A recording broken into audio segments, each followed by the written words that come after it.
Hey everybody, welcome back to Double D Vintage Baseball Cards. My name is Dylan. I've got a actual PSA reveal. I sent two cards in, Japanese cards, like you see in the background. I actually had no idea if they were legit. I bought them on eBay from a seller that sells a bunch of Japanese cards, and to be honest with you, when I got these cards, they just they look too sharp and too crispy, and honestly I had no idea. So I'm like, well, just they weren't very expensive, and they were some epic cards. So I sent them in, and I did get them back, and they're legit, and I'll share those. But what I'm really here to tell you guys about is, my Japanese baseball card collection has, I started it before I got on YouTube. I collected some O cards because I knew about them for years and years. I didn't know about Shigeo Nagashima. I knew of him, but didn't know much about him. And I don't know much about any of these cards themselves. Like what they are, like how do they, are they collected over in Japan? Are there collectors over there of these types? So I bought my very first, I won my very first cards because I won a bunch of them, like 6 or 7 cards from an auction house. Robert from Prestige Auctions was running an auction, and there were cards.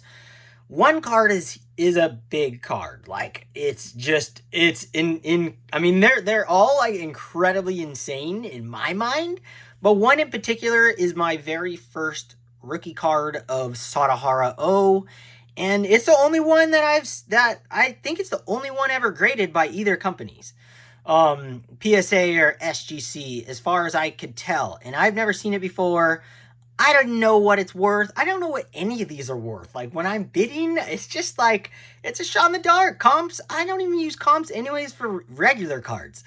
So I just pay what I'm willing to pay, and I spent $1,500 with Robert at the auctions. Actually, I spent like $1,000, and then after it closed, I reached out because a couple that I wanted didn't have bids, and I just didn't want to pay the price because he starts them at a certain price.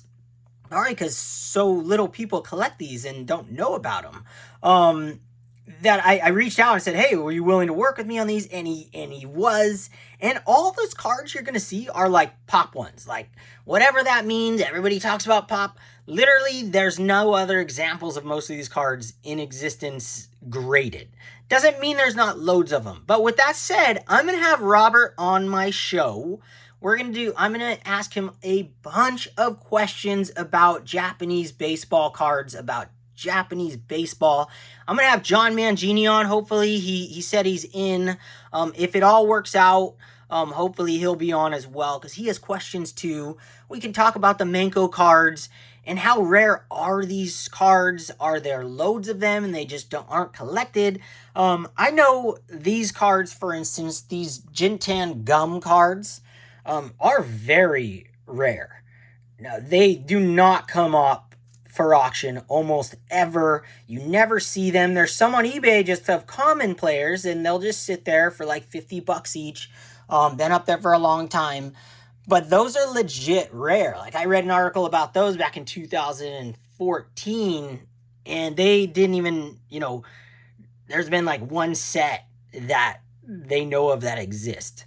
I don't know how much, I always think about it like, are there tons of these in boxes? So when I have Robert on, I got a list that I'm making of 1,000,000 questions regarding these cards that I collect. I collect baseball cards because I love the looks of the cards. I love the history of the player, and I love Japan. And I raise koi.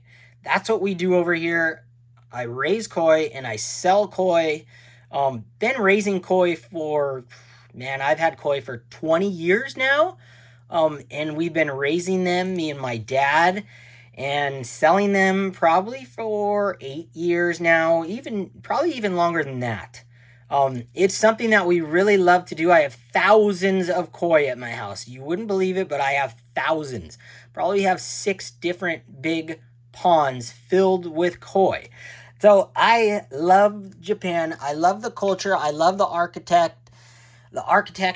and they have incredible waves over in Japan.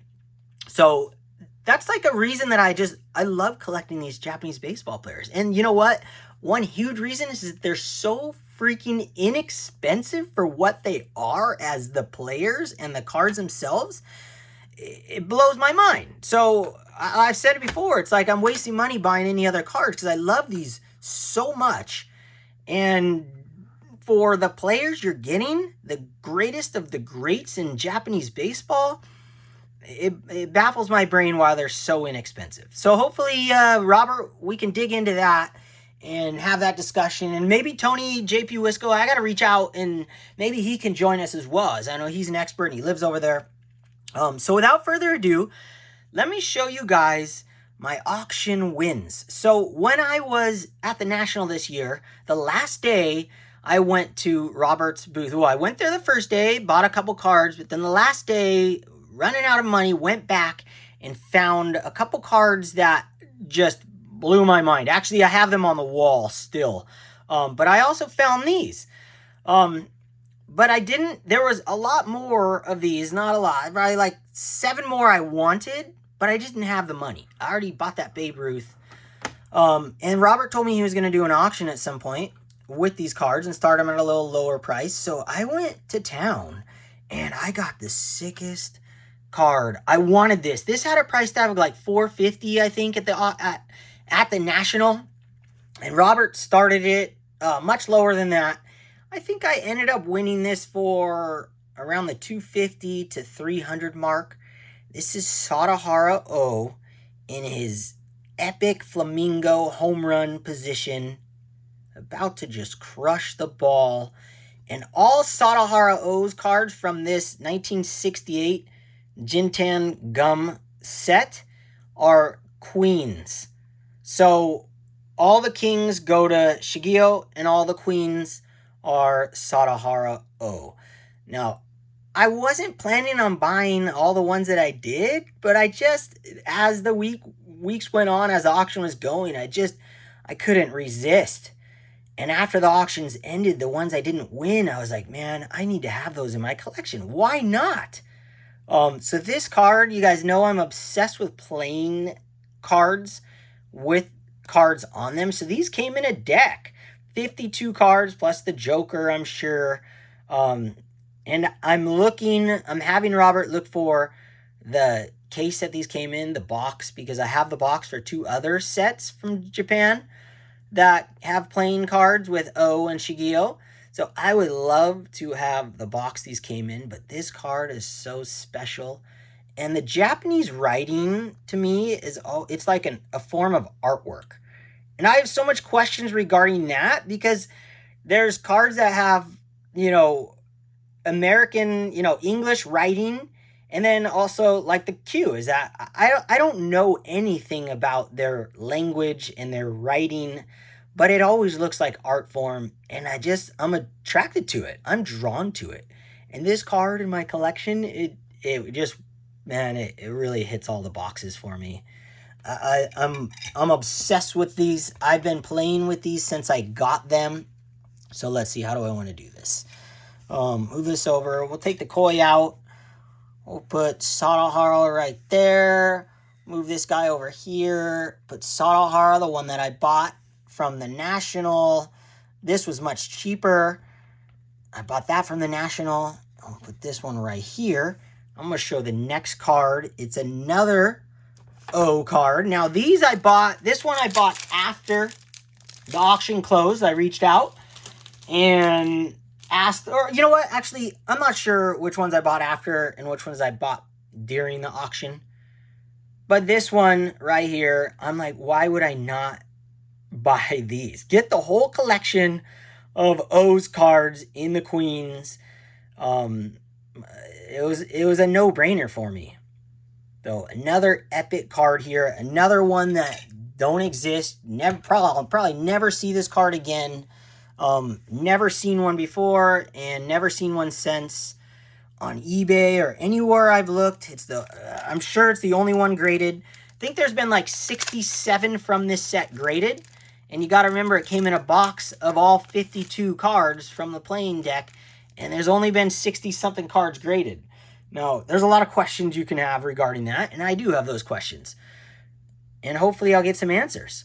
But this Sadahara O right here, the Spades, Queen of Spades. I love these things. I get so much joy holding these.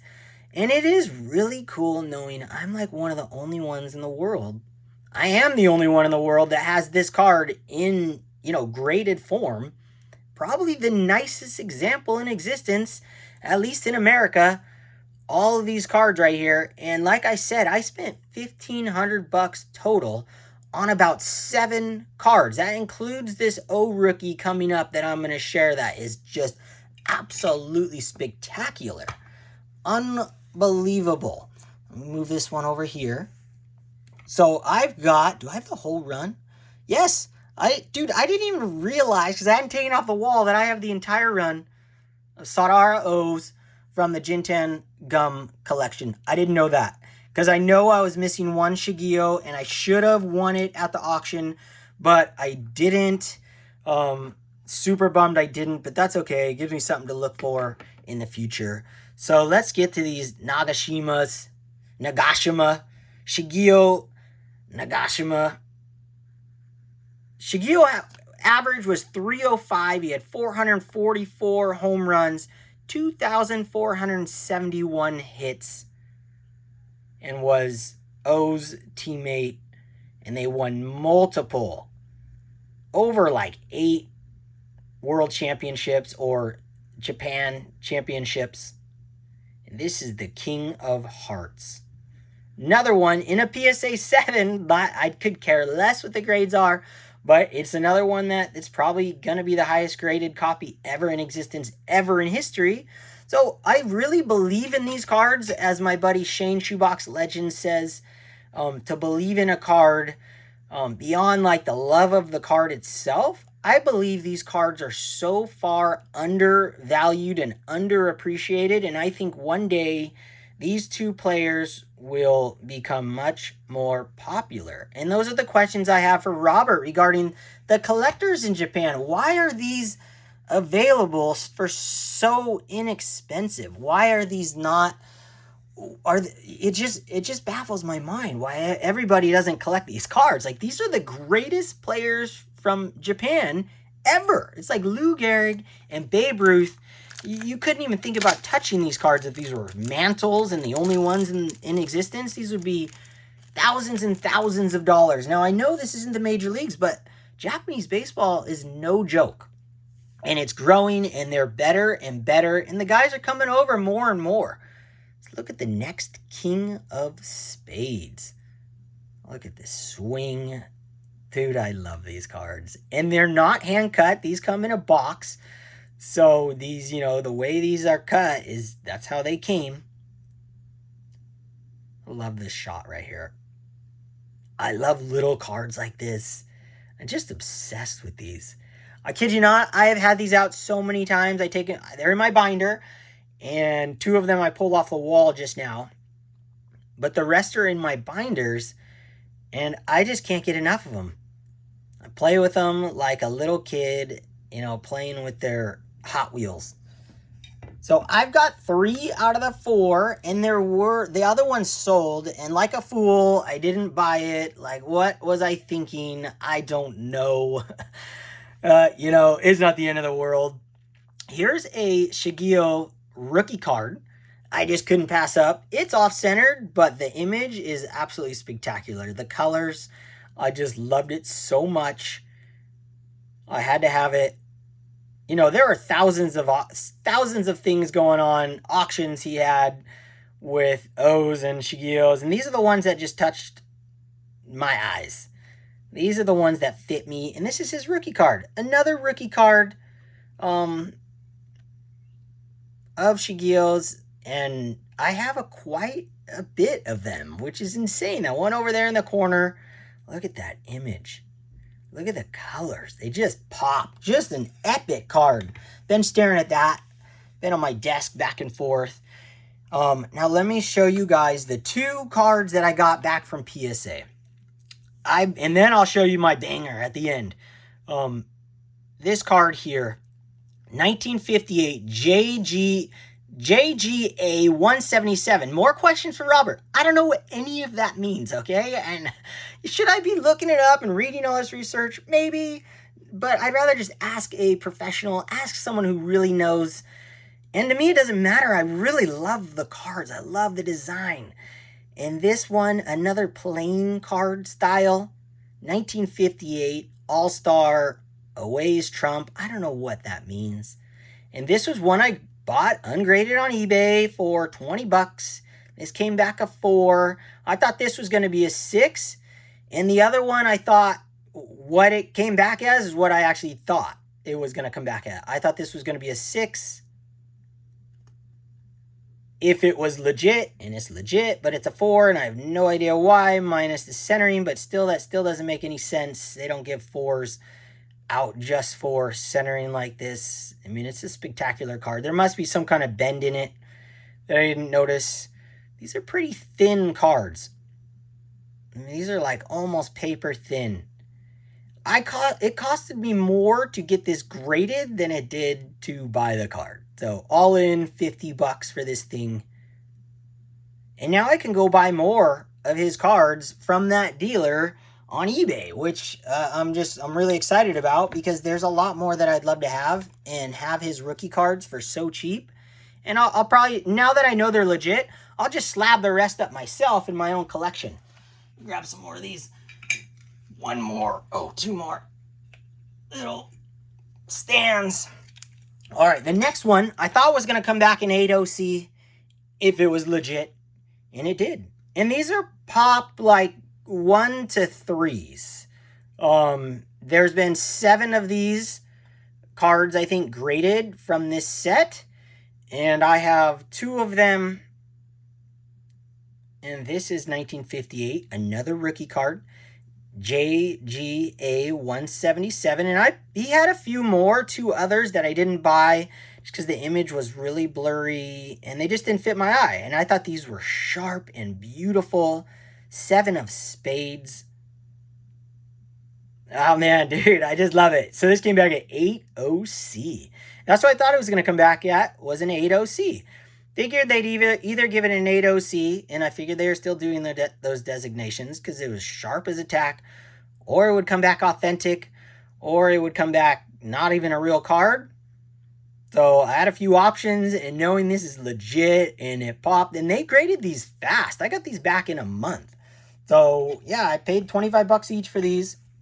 I think like $28 all in, shipping and everything. I think they're $20 to grade. I don't know, something like that. But I love them. They're in my collection. And now look at 4 rookies of Shigeo's. And I think I have a couple more in my binder that I have already shared with you guys. Yeah, I have like 3 or 4 more. I mean, these things are like $20 each. Like, are you kidding me? All right, this next card, I won this. This is the banger. These are not cheap. Sadahara O rookie cards are not cheap. But this one I got under, I want to say under 300 or close to it.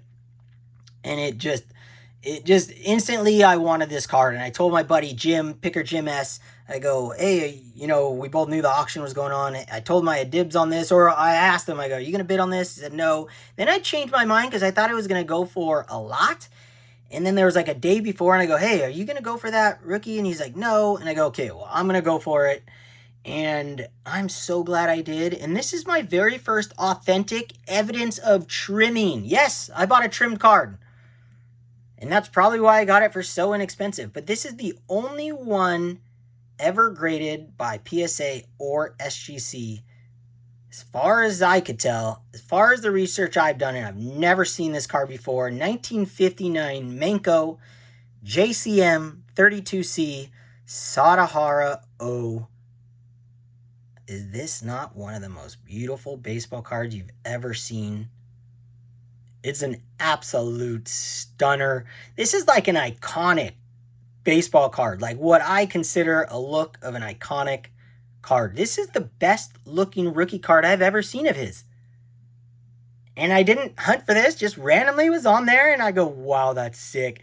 And the scorecard on the back is just awesome. And how beautiful is that? Yeah, would I rather not say authentic evidence of trimming? Absolutely.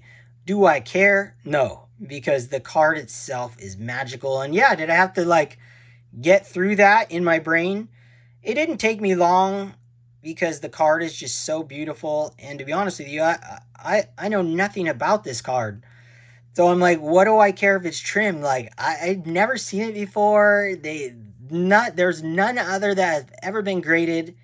And it's his rookie card. And for the price I paid, I think I got this under 300. I couldn't be happier. I mean, this card is just sick. Oh my gosh. Like I picture this is how I handle these cards. I'm like, John Mangini has been showing some fire lately, putting him up to his heart and big old smile, all that passion. That's how I feel about every one of these cards. This one, I just want to put it in my bed and sleep with it. You know, we send each other photos with the cards we're sleeping with. Like, it's so funny. That's how we do it. We just love collecting cards. And to have more Japanese baseball represented in my collection means the world to me. And I can't wait to have Robert on and discuss this more and learn more about these cards that I collect. But I'm a guy who doesn't even care. Like, I love looks of cards, the history of the player themselves. And to learn the history of the card to me is like way down the line of why I love the card. But it will be nice to learn. So that's what I got for you guys. I just hope you guys had a good time celebrating my joy of my collecting and my collection of these awesome Japanese baseball cards and baseball players. Oh, let me end it with Sadahara O had 868 home runs. World leader in home runs. 2,170 RBIs. Unbelievable stats. Unbelievable player. Thanks for watching. Be inspired out there. Collect how you want to go about it and enjoy your collection. Don't be influenced by guys like me or anyone else out there. Have fun with it. Shaka!